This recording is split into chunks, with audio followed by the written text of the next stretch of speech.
voninahitray apetrakay an-tananao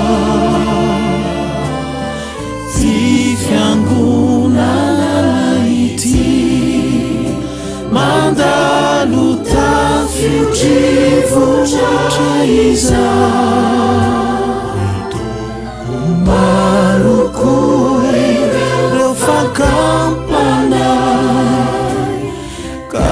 miandrandralanao zahay aokianao lay telo izay iray no anjakao aminay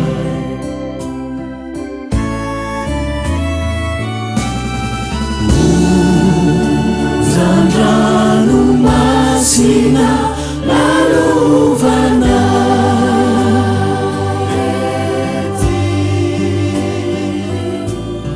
tsy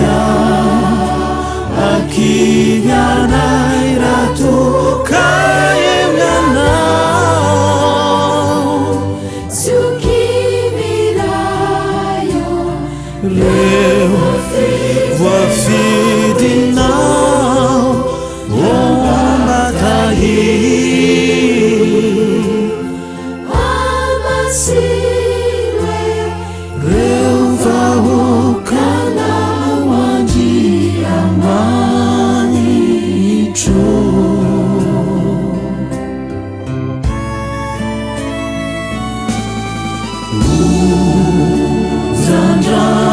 ozan-dranomasina lalovana